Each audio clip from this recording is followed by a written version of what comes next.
ಇತ್ತೀಚಿನ ಸಂಚಿಕೆಗಳನ್ನು ಜಾಹೀರಾತಿನ ಕಿರಿಕಿರಿ ಇಲ್ಲದೆ ನೋಡಿ.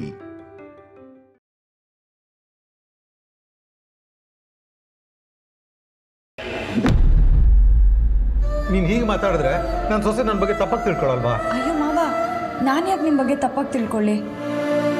ಹಾಗಾದ್ರೆ ತಿಂತೀಯಾ? ತಗೋ.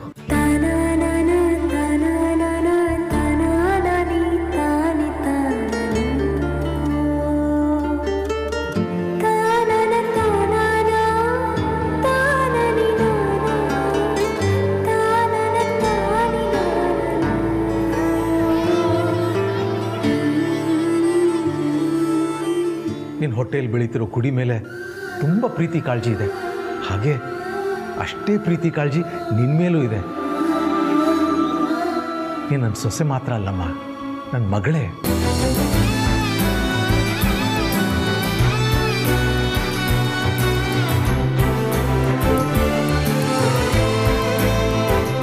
ಜನನಿ, ನಿನಗೋಸ್ಕರ ನಾನು ನಿಮ್ಮ ಮಾವ ಸೇರಿ ಮಾಡಿರೋ ಡ್ರೈ ಫ್ರೂಟ್ ಉಂಡೆ ತಿನ್ನಮ್ಮ.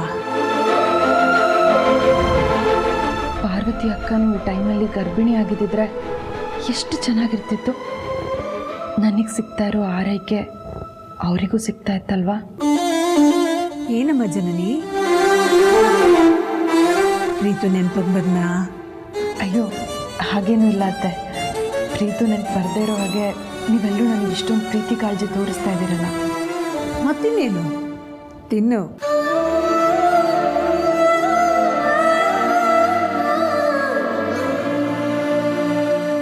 ಚೆನ್ನಾಗಿದೆಯಾ? ತುಂಬ ಚೆನ್ನಾಗಿದೆ. ನಾನೇ ತಿನ್ನಿಸ್ತೀನಿ ಬಿಡು.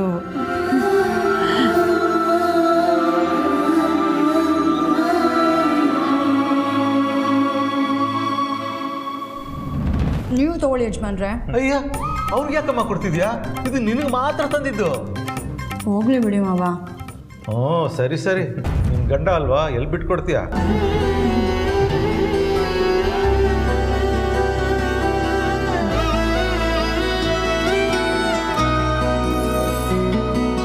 ನೋಡಿದ್ರಪ್ಪರೇ, ನಿಮ್ಮ ಸೊಸೆ ಗಂಡನ್ ಮಾತ್ರ ಅಲ್ಲ, ನಮ್ಮನ್ನ ಯಾರನ್ನೂ ಬಿಟ್ಕೊಡ್ಲಿಲ್ಲ.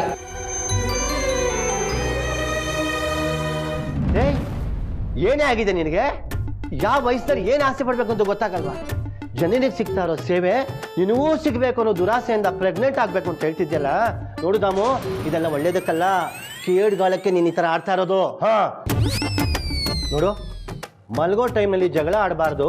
ನೀನು ಅಂದಿದ್ದನ್ನೆಲ್ಲ ಸಹಿಸ್ಕೊಂಡು ಪರಿಸ್ಥಿತಿನ ತಿಳಿ ಮಾಡಬೇಕು ಅಂತ ಅನ್ಕೊಂಡ್ರೆ ಸೀರಿಯಸ್ ಅಂತ ಹೇಳ್ತಿದ್ಯಲ್ಲೇ. ಅದು ಯಾವ ಜನ್ಮದಲ್ಲಿ ನಾನು ಪಾಪ ಮಾಡಿದ್ನೋ ನಿನ್ನೊಂತೊಳ್ಳ ಕಟ್ಕೊಂಡಿದ್ದೀನಿ ನೋಡು. ಎಲ್ಲ ನನ್ನ ಕರ್ಮ. ರೀ, ಯಾಕ್ರಿ ಬಾಯಿಗೆ ಬಂದ ಹಾಗೆಲ್ಲ ಬೈತಾ ಇದ್ದೀರಾ? ಮತ್ತೆ ನೀನು ಹೇಳಿದ್ದನ್ನೆಲ್ಲ ಕೇಳಿಸ್ಕೊಂಡು ಮಾಡಿದ್ದನ್ನೆಲ್ಲ ಸಹಿಸ್ಕೊಂಡು ಕೋಲೆ ಬಸ್ಸೊಂಥರ ತಲೆಯಲ್ಲಿ ಆಡ್ಸ್ಕೊಂಡಿರ್ಬೇಕಾ?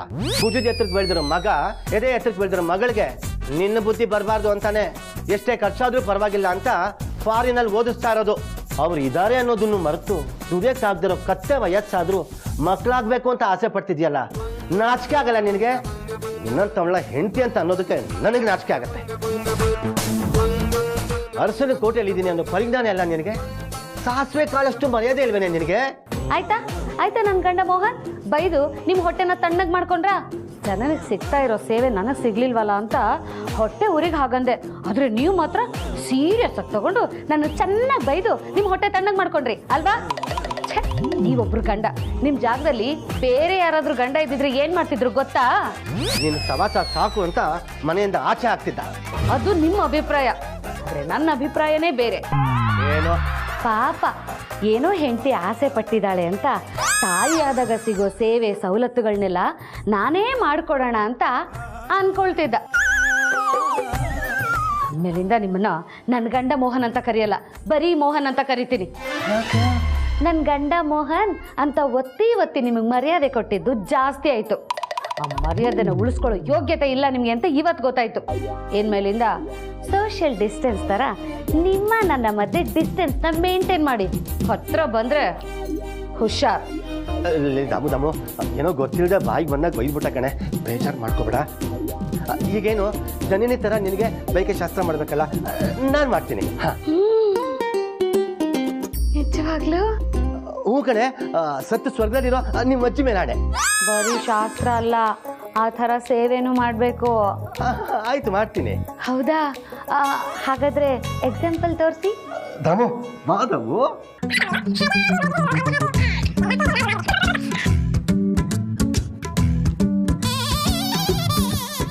ಆಹಾ, ಈ ಥರ ಸೇವೆ ಮಾಡಿಸ್ಕೊಳ್ತಾ ಇದ್ರೆ ಎಷ್ಟು ಮಜಾ ಬರ್ತಾ ಇದೆ. ದಾಮು ಸಾಕಲ್ವಾ? ಲೈಟ್ ಆಫ್ ಮಾಡಲಾ? ನೀವು ಮಾಡಿರೋ ತಪ್ಪಿಗೆ ಇಡೀ ರಾತ್ರಿ ಲೈಟು ಆನಲ್ಲೇ ಇರಬೇಕು. ನೀವು ಹೀಗೇ ನನ್ನ ಸೇವೆನ ಮಾಡ್ತಾ ಇರಬೇಕು.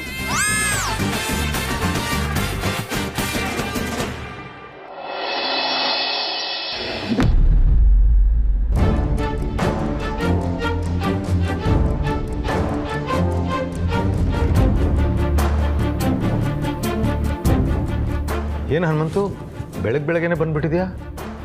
ಅಮ್ಮವ್ರನ್ನ ನೋಡಬೇಕಿತ್ತು ಅಪ್ಪರೇ. ಏನು ವಿಷಯ? ಅಮ್ಮವರು ವಿದ್ಯಾರ್ಥಿ ಸಂಬಳದಲ್ಲಿ 10,000 ರೂಪಾಯಿ ಜಾಸ್ತಿ ಹಾಕಿದ್ದಾರೆ. ಯಾಕೆ ಅಂತ ಜೈನ್ ಕೇಳಿದೆ. ಅಮ್ಮವರು ಜಾಸ್ತಿ ಮಾಡಿದ್ದಾರೆ ಸಂಬಳ ಅಂತಂದರು. ಅದೇ ಯಾಕೆ ಹಾಗೆ ಮಾಡಿದ್ದಾರೆ ಅಂತ ಕೇಳ್ಕೊಂಡು ಹೋಗ್ಬೇಕು. ಏನು ಹನುಮಂತು, ನೀನು ಸಂಬಳ ಜಾಸ್ತಿ ಮಾಡಿದರೆ ಖುಷಿ ಪಡಬೇಕು, ಅದು ಬಿಟ್ಟು ಯಾಕೆ ಜಾಸ್ತಿ ಮಾಡಿದ್ದೀರಾ ಅಂತ ಕೇಳಕ್ಕೆ ಬಂದಿದೆಯಲ್ಲ. ಮಗಳು ಅಳಿಯ ಮನೇಲಿರಬೇಕಾದ್ರೆ ಈ ರೀತಿ ಸಂಬಳ ಯಾಕೆ ಜಾಸ್ತಿ ಮಾಡಿದ್ರು ಅಂತ ಕೇಳಬೇಕಾಗತ್ತೆ ಅಪ್ಪವ್ರೆ. ಅದಕ್ಕೆ ಅಮ್ಮವ್ರ ಹತ್ರ ಒಂದು ಸತಿ ಕೇಳ್ಕೊಂಡು ಹೋಗೋಣ ಅಂತ ಬಂದೆ. ಹನುಮಂತು, ದಡ್ಡ ನೀನು. ನಿಯತ್ತು ಒಂದು ಮಾತ್ರ ಇದ್ರೆ ಸಾಲದು, ಸ್ವಲ್ಪ ಬುದ್ಧಿನೂ ಇರಬೇಕು. ಏನು ನಿಮ್ಮ ಮಾತಿನ ಅರ್ಥ? ಸಂಬಳ ಜಾಸ್ತಿ ಮಾಡೋಕ್ಕೆ ಹೇಳಿದ್ದು ನಾನೇ.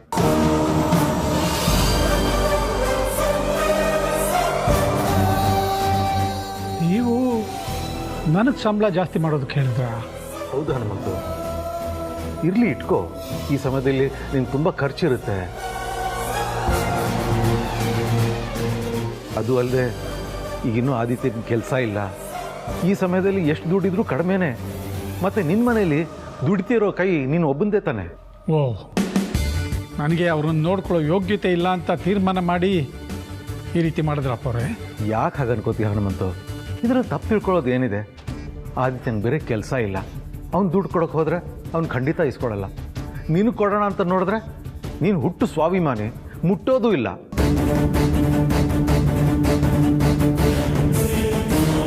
ಅದಕ್ಕೆ ನೀವು ಸಂಬಳ ಜಾಸ್ತಿ ಮಾಡಿಸ್ಬಿಟ್ರೆ ನಾನು ತೊಗೊಂಡ್ಬಿಡ್ತೀನಿ ಅಂತ ಅಂದ್ಕೊಂಡ್ರ? ಖಂಡಿತ ಇಲ್ಲ ಅಪ್ಪರೇ.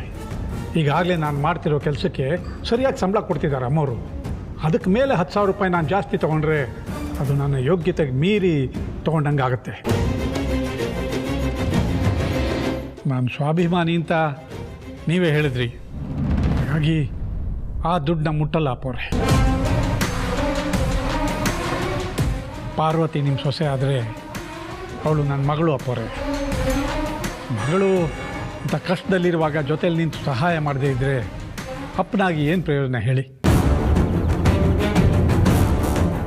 ನಮ್ಮ ಪಾರ್ವತಿ ಈಗಿರೋ ಸ್ಥಿತಿನಲ್ಲಿ ತಂದೆಯಾಗಿ ಅವಳನ್ನು ಸರಿಯಾಗಿ ನೋಡ್ಕೋಬೇಕಾದ್ದು ನನ್ನ ಕರ್ತವ್ಯ ಅಲ್ವಾ ಅಪ್ಪವ್ರೆ? ಎಲ್ಲ ಒಳ್ಳೆತನೂ ನೀವೇ ತೋರಿಸ್ಬಿಟ್ರೆ ಹೇಗೆ ಅಪ್ಪವ್ರೆ? ಈಗಿಂದೀಗಲೇ ನಾನು ಕೊಟ್ಟಿರೋ ಹೆಚ್ಚುವರಿ 10,000 ರೂಪಾಯಿನ ನನಗೆ ಕಳಿಸಿರೋ ಅಕೌಂಟ್ಗೆ ವಾಪಸ್ ಹಾಕ್ತೀನಿ. ಮುಂದಿನ ತಿಂಗಳಿಂದ ಅಮ್ಮವ್ರಿಗೆ ಹೇಳ್ಬಿಡಿ ಅಪ್ಪವ್ರೆ. ಈಗ ಎಷ್ಟು ಸಂಬಳ ಕೊಡ್ತಿದ್ದಾರೋ ಅಷ್ಟೇ ಕೊಟ್ಟರು ಸಾಕು. ಬರ್ತೀನಿ. ಹನುಮಂತು, ಒಂದು ನಿಮಿಷ ನಿಂತ್ಕೋ ಹನುಮಂತು.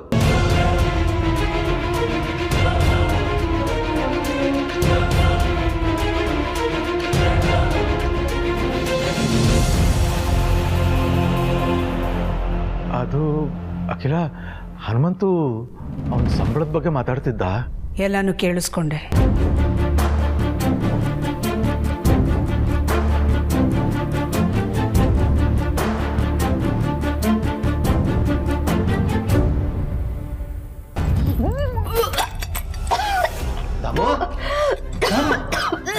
ಏನಾಯ್ತು? ಏನಾಯ್ತೆ? ಗೊತ್ತಿಲ್ಲ ರೀ, ತಿಂದಿದ್ದೆಲ್ಲ ವಾಂತಿ ಆಗ್ತದೆ. ತಿನ್ಬಾರ್ದು ಏನೋ ತಿಂದಿರ್ತೀಯ, ಅದಕ್ಕೆ ವಾಂತಿ ಮಾಡ್ಕೊತಾ ಇದೆಯಾ? ಇಂಥ ಟೈಮಲ್ಲೂ ಕಿಂಡಲ್ಲ, ನಿಮ್ ಥರನೇ ಹೊಟ್ಟೆಗೆ ಅನ್ನ ತಾನೇ ತಿಂತೀನಿ. ಅದು ಯಾಕೆ ವಾಂತಿ ಮಾಡ್ಕೊತಿದ್ಯಾ? ಅಯ್ಯೋ, ನಿಮ್ಮ ಹತ್ರ ಮಾತಾಡೋಷ್ಟು ಶಕ್ತಿ ಇಲ್ಲಪ್ಪ. ನನ್ನೆಲ್ಲಾದ್ರೂ ಕರ್ಕೊಂಡೋಗಿ ಕೂರ್ಸಿ. ನಿಧಾನ.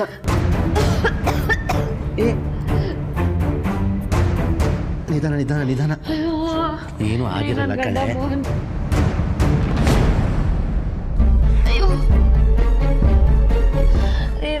ಮೋಹನ್ ಸುಸ್ತಾಗ್ತಿದೆ ಕಣ್ರಿ ನನ್ಗೆ. ಏನಾಯ್ತು ದಾಮಿನಿಗೆ? ಏನಾಯ್ತು ಮೋಹನ್? ಅದಕ್ಕೆ ಯಾಕೋ ವಾಂತಿ ಮಾಡ್ಕೋತಾ ಇದ್ದಾಳೆ.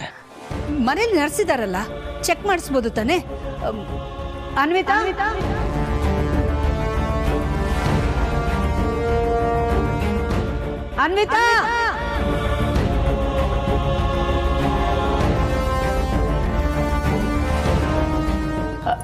ಅನ್ವಿತಾ ಅವ್ರೆ, ದಾಮಿನಿ ಯಾಕೋ ವಾಂತಿ ಮಾಡ್ಕೋತಿದ್ದಾಳೆ. ಏನಾಗಿದೆ ಅಂತ ಚೆಕ್ ಮಾಡಿ. ಅಯ್ಯೋ, ಇದೆಲ್ಲ ಏನು ಗಂಧ ಗಾಳಿನೋ ಗೊತ್ತಿಲ್ಲ ನನಗೆ. ಹೇಗಪ್ಪ ಚೆಕ್ ಮಾಡೋದು?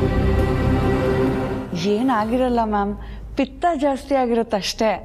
ಆಗಿರ್ಬಹುದು ಅಂತ ಊಹೆ ಮಾಡೋದಲ್ಲ, ಚೆಕ್ ಮಾಡಿಬಿಡಿ. ನಿಮ್ ಕಿಟ್ ತಗೊಂಡು ಬನ್ನಿ ಅನ್ವಿತಾ ಅವ್ರೆ. ಓಕೆ.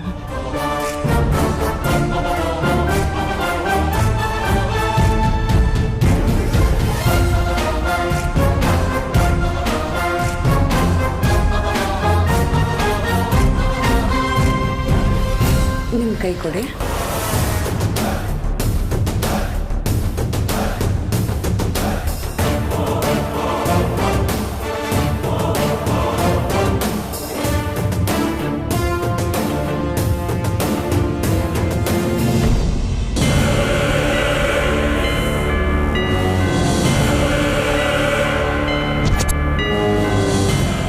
BP ಹೈ ಆಗಿದೆ, ವಾಮಿಟ್ ಬೇರೆ ಮಾಡ್ಕೋತಾ ಇದ್ದಾರೆ. ಆದಷ್ಟು ಬೇಗ ಡಾಕ್ಟ್ರಿಗೆ ಹೋಗಿ ತೋರಿಸೋದೇ ಒಳ್ಳೇದನ್ಸುತ್ತೆ ಮ್ಯಾಮ್. ಅದಕ್ಕೆ ನಮ್ಮ ಫ್ಯಾಮಿಲಿ ಡಾಕ್ಟರ್ ಹತ್ರ ತೋರಿಸ್ಕೊಂಡು ಬಂದ್ಬಿಡ್ತೀನಿ. ಈಗಲೇ ಹೋಗಿ, ನೆಗ್ಲೆಕ್ಟ್ ಮಾಡೋದು ಬೇಡ. ಸರಿ ಅದಕ್ಕೆ ಇದಳ್ದಮ್ಮ. ಅಕ್ಕ, ಹೋಗ್ಬಾ ದಾಮಿನಿ, ನಿಧಾನ. ಎಲ್ಲ ಸರಿ ಹೋಗುತ್ತೆ.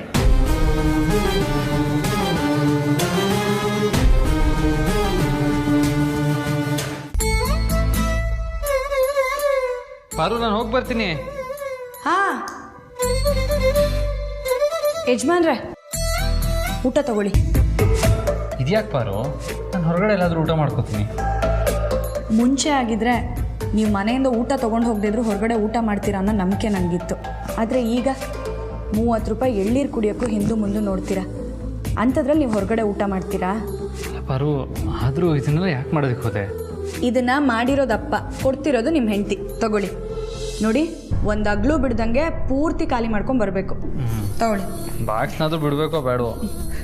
ಊಟ ಖಾಲಿ ಮಾಡಿ ಬಾಕ್ಸ್ನ ಜೋಪಾನವಾಗಿ ಮನೆಗೆ ತೊಗೊಂಬನ್ನಿ. ಯಾಕೆ ಅಂದರೆ ನಮಗೆ ಊಟಕ್ಕಿಂತ ಊಟ ಹಾಕೊಡೋ ಈ ಡಬ್ಬಿನೇ ತುಂಬ ಮುಖ್ಯ. ನಮ್ಗೆ ಅದ್ರ ಮೇಲೆ ಜಾಸ್ತಿ ಪ್ರೀತಿ. ಓ, ಗಂಡನ್ಕಿಂತನೂ ಜಾಸ್ತಿನಾ? ಹಾಗೆ ಅಂದ್ಕೊಳ್ಳಿ.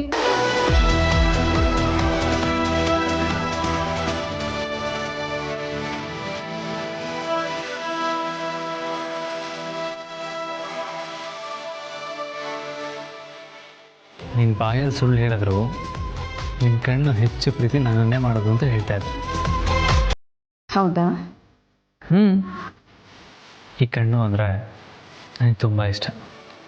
ಓಹೋ, ನಿಜನಾ? ಇದನ್ನ ನೋಡಿ ತಾನೆ ನಿನ್ನ ಪ್ರೀತಿ ಬಾಯಲ್ಲಿ ಬಿದ್ದಿದ್ದು.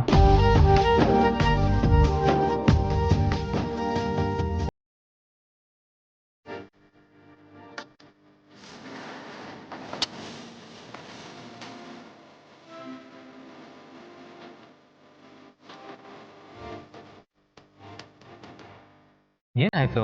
ಈಗ ಕೆಲ್ಸಕ್ಕೆ ಹೊರಟಿದ್ದೀರಾ, ಈ ಸಮಯದಲ್ಲಿ ಇದೆಲ್ಲ ಬೇಕಾ? ಅದಕ್ಕೂ ಇದಕ್ಕೂ ಏನು ಸಂಬಂಧ? ನೋಡ್ಪಾರೋ, ಬೈಕ್ ಸ್ಟಾರ್ಟ್ ಆಗಬೇಕು ಅಂದರೆ ಕೀ ಆನ್ ಮಾಡ್ಬೇಕು ತಾನೆ. ಈಗ ನಿನ್ನ ಗಂಡ ಆಚೆ ಹೋಗಬೇಕು ಅಂದರೆ ಕೀ ಅನ್ನೋ ನಿನ್ನ ತುಟಿಯಿಂದ ನನ್ನ ಕೆನ್ನೆ ಗೊತ್ತಬೇಕು.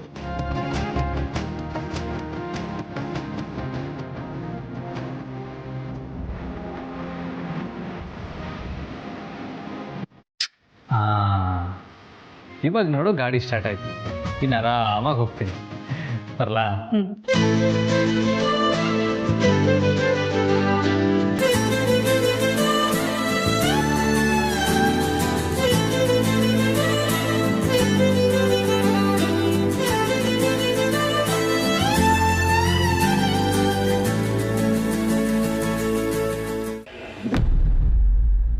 ಏನೂ ಆಗಲ್ಲ, ಆರಾಮಾಗಿ ಬಾ.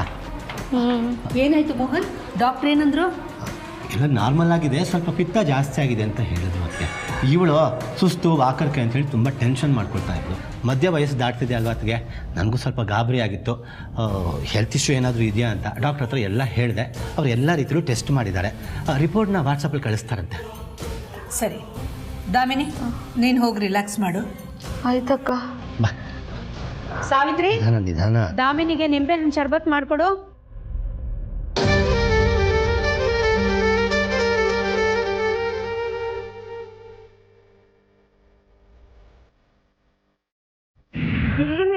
ಇದೆಲ್ಲ ನಾವು ಪಾಪ ಹುಟ್ಟುತ್ತಲ್ಲ ಅವಾಗ ಹಾಕೋದಕ್ಕೆ ಈ ಬಟ್ಟೆ.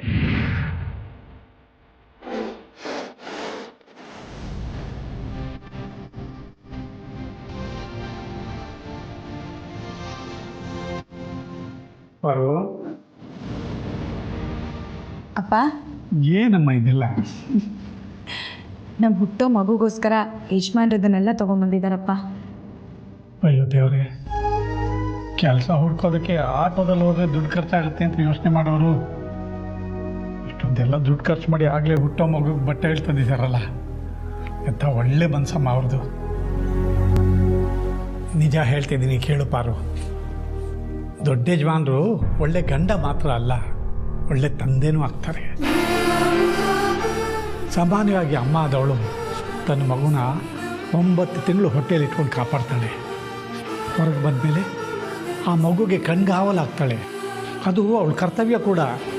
ಆದರೆ ತಂದೆ ಕೂಡ ಏನು ಕಮ್ಮಿ ಅಲ್ಲ. ಅವನ ತ್ಯಾಗ ಎಷ್ಟೋ ಜನಗಳ ಕಣ್ಣಿಗೆ ಕಾಣೋದೇ ಇಲ್ಲ. ಯಾಕಂದರೆ ಅವನು ಯಾರ ಹತ್ರನೂ ಅದನ್ನು ಹೇಳ್ಕೊಳ್ಳಲ್ಲ. ಮಕ್ಕಳ ಪಾಲ್ಗೆ ಓದುವಾಗ ಗದರೋ ಅಪ್ಪ, ಶಾಲೆಯಲ್ಲಿ ಒಳ್ಳೆ ಅಂಕ ತೆಗೆದಿದ್ರೆ ದಂಡಿಸೋ ಅಪ್ಪ, ಮಕ್ಕಳ ಭವಿಷ್ಯಕ್ಕೋಸ್ಕರ ಹಗಲು ರಾತ್ರಿ ಕಷ್ಟಪಟ್ಟು ದುಡಿಯೋ ಅಪ್ಪ ಮಕ್ಕಳ ಪಾಲ್ಗೆ ಯಾವತ್ತೂ ಕೆಟ್ಟವನೇ. ಆದರೆ ಪಾರು, ನಿನಗೆ ಹುಟ್ಟೋ ಮಗುಗೆ ಅವರಪ್ಪ ಕಷ್ಟಪಟ್ಟಿದ್ದನ್ನು ಹೇಳೋದನ್ನ ಮರಿಬೇಡ ಪಾರು. ನಮಗೆ ಅಮ್ಮಂಗಿಂತ ನೀನೇ ಅಪ್ಪ ಹೆಚ್ಚು. ನಮ್ಮನ್ನು ಸಾಕಿ ಬೆಳೆಸಿ ಓದಿಸಿ ದೊಡ್ಡೋರನ್ನಾಗಿ ಮಾಡಿರೋದು ನೀನೇ ಅಲ್ವಾ? ಒಳ್ಳೆ ಅಪ್ಪ ಅಂತ ಹೇಳೋದಕ್ಕೆ ನಿನಗಿಂತ ದೊಡ್ಡ ಉದಾಹರಣೆ ಬೇಕಾ ಹೇಳು? ನಿನ್ನ ತ್ಯಾಗದ ಬಗ್ಗೆ ನಾನು ಚಿಕ್ಕೋಳಾಗಿರೋವಾಗಲೇ ಅಮ್ಮ ನನ್ನ ಹತ್ರ ಹೇಳಿದಾಳಪ್ಪ. ನೀನು ಪಟ್ಟ ಕಷ್ಟ, ನನ್ನ ಮೇಲೆ ನಿನಗಿದ್ದ ಪ್ರೀತಿ, ಮನೆ ಬಗ್ಗೆ ಇದ್ದ ಯೋಚನೆ ಎಲ್ಲ ನನಗೆ ಗೊತ್ತಿದೆ ಅಪ್ಪ. ಹಾಗಾಗಿ ಹುಟ್ಟೋ ನನ್ನ ಮಗು ಮುಂದೆ ಅವರಪ್ಪ ಬಂದರೆ ಮಗು ಮುಖದಲ್ಲಿ ನಗು ಮೂಡಬೇಕು, ಹಾಗೆ ಮಾಡ್ತೀನಿ. ಸರಿನಮ್ಮ, ಅಮ್ಮವರು ಏನು ಆಫೀಸ್ ಕೆಲಸ ವಹಿಸಿದ್ದಾರೆ, ಕಾಫಿ ಮಾಡಿಕೊಟ್ಬಿಟ್ಟು ಹೋಗ್ತೀನಿ.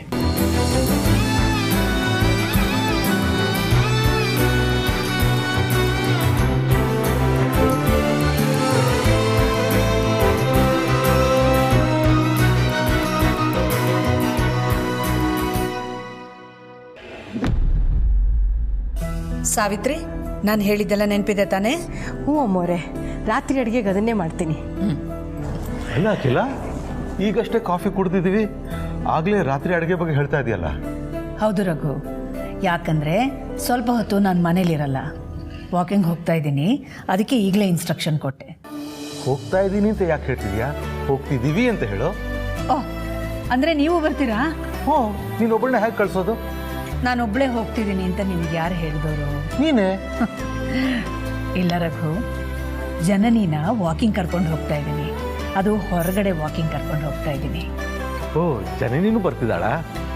ಅಲ್ಲ, ನಮ್ಮದೇ ಇಷ್ಟೊಂದು ದೊಡ್ಡ ಗಾರ್ಡನ್ ಇರಬೇಕಾದ್ರೆ ಹೊರಗಡೆ ಯಾಕೆ ಹೋಗಬೇಕು? ರಘು, ಜನನಿ ಬಸರಿ ಹುಡುಗಿ, 4 ಗೋಡೆ ಮಧ್ಯದಲ್ಲೇ ಕೂತಿರಬಾರ್ದು. ಸ್ವಲ್ಪ ಓಡಾಡಿದ್ರೆ ಅವಳಿಗೂ ಒಳ್ಳೆಯದು, ಅವಳ ಹೊಟ್ಟೆಲಿ ಬೆಳೀತಿರೋ ಮಗುಗೂ ಒಳ್ಳೆಯದು. ಇನ್ನು ನಮ್ಮ ಗಾರ್ಡನ್ನಲ್ಲೇ ಓಡಾಡಿದ್ರೆ ಪಾಪ ನನ್ನ ಮುಖ ಅವಳು ನೋಡಬೇಕು, ಅವಳ ಮುಖ ನಾನು ನೋಡಬೇಕು. ಅದು ದಿನ ಪೂರ್ತಿ ನೋಡ್ತಾನೆ ಇರ್ತೀವಲ್ಲ. ಹೊರಗಡೆ ಕರ್ಕೊಂಡು ಹೋದರೆ ಆ ಹೊರಗಿನ ವಾತಾವರಣ ಅವಳಿಗೊಂದು ಚೇಂಜನ್ನು ಕೊಡುತ್ತಲ್ವಾ. ಪಾಪ ಮನೆ ಒಳಗಡೆನೇ ಇದ್ದು ಬೋರ್ ಆಗಿರ್ತಾಳೆ. ಹೊರಗಡೆ ಕರ್ಕೊಂಡು ಹೋಗೋಕ್ಕೆ ಪ್ರೀತಿನೂ ಇಲ್ಲ. ಅದಕ್ಕೆ ಒಂದು ಚೇಂಜ್ಡ್ ವಾತಾವರಣದಲ್ಲಿ ಅವಳು ವಾಕ್ ಮಾಡಲಿ, ನಡೆದ ಆಯಾಸನೂ ಗೊತ್ತಾಗಲ್ಲ, ಅವಳಿಗೂ ಖುಷಿಯಾಗುತ್ತೆ ಅಂತ. ಅಯ್ಯೋ, ಹಾಗಾದರೆ ನಮ್ಮ ಪಾರ್ವತಿಗೂ ಇದೇ ಥರ ಯಾರಾದರೂ ವಾಕಿಂಗ್ ಕರ್ಕೊಂಡು ಹೋಗ್ಬೇಕಲ್ಲ? ಅತ್ತೆ, ನಾನು ರೆಡಿ. ಅಯ್ಯೋ ಜನನಿ, ನೀನೊಬ್ಳೇ ಯಾಕಮ್ಮ ಬರಕ್ ಹೋದೆ? ನಾನು ಬರ್ತಿದ್ದೆ ನಿನ್ನ ಕರ್ಕೊಂಡು ಬರಕ್ಕೆ. ಪರವಾಗಿಲ್ಲ ಬಿಡಿ ಅತ್ತೆ. ರಘು, ಹೋಗೋಣ ಬನ್ನಿ. ನೀವು ಹೋಗಿ ಬನ್ನಿ, ನನಗೆ ಒಂಚೂರು ಕೆಲಸ ಇದೆ. ಈಗ ತಾನೇ ಹೇಳಿದ್ರಿ ನಮ್ಮ ಜೊತೆ ಬರ್ತೀನಿ ಅಂತ. ಅಲ್ಲ, ಅಬ್ರಾಡಿಂದ ನನ್ನ ಫ್ರೆಂಡ್ ರಾಜು ಬಂದಿದ್ದಾನೆ, ಸಿಗ್ತೀನಿ ಅಂತ ಹೇಳಿದ್ದೆ, ಮರ್ತೇ ಹೋಯ್ತು. ಅವನು ಮೀಟ್ ಮಾಡಬೇಕು. ನಾನು ಹೋಗಿ ಬರ್ತೀನಿ. ಹಲೋ. ಒಳ್ಳೆ ಮಾವ. ಬಾಮ್ಮ.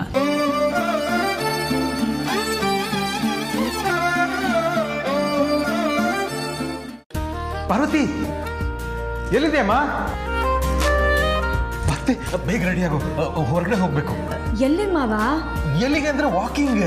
ಏನು ವಾಕಿಂಗಾ? ಅಯ್ಯೋ, ಈಗ ಮಾತಾಡಿ ಟೈಮ್ ವೇಸ್ಟ್ ಮಾಡೋಕ್ಕಾಗಲ್ಲ. ಅಖಿಲ ಜನನಿಗೆ ವಾಕಿಂಗ್ ಕರ್ಕೊಂಡು ಹೋಗಿದ್ದಾಳೆ. ಅವ್ರು ವಾಕ್ ಮುಗಿಸಿ ಬರೋಷ್ಟರಲ್ಲಿ ನಾವು ಹೋಗಿ ವಾಕಿಂಗ್ ಮುಗಿಸ್ಕೊಂಡು ಬರೋಣ. ಇಂಥ ಸಮಯದಲ್ಲಿ, ಈ ಸ್ಥಿತಿನಲ್ಲಿ ನೀನು ದಿನ ಸ್ವಲ್ಪ ಹೊತ್ತು ವಾಕಿಂಗ್ ಮಾಡೋದು ನಿನಗೂ ನಿನ್ನ ಹೊಟ್ಟೆಲಿರೋ ಮಗು ತುಂಬ ಒಳ್ಳೆಯದು. ಇಲ್ಲಂತೂ ನಿನ್ಗೆ ಯಾರಿದ್ರಮ್ಮ ಕರ್ಕೊಂಡು ಹೋಗೋಕ್ಕೆ? ನನಗಂತೂ ಏನು ಬೇರೆ ಕೆಲಸ ಇಲ್ಲ, ಅದಕ್ಕೆ ದಿನ ಬಂದು ನಾನೇನು ವಾಕಿಂಗ್ ಕರ್ಕೊಂಡು ಹೋಗ್ತೀನಿ. ಅರಸನಕೋಟೆ ಕಿರಿ ಸೊಸೆಗೆ ಅತ್ತೆ ಆರೈಕೆ ಮಾಡಿದ್ರೆ, ಈ ಹಿರಿ ಸೊಸೆಗೆ ಈ ಮಾವ ಆರೈಕೆ ಮಾಡ್ತಾನೆ.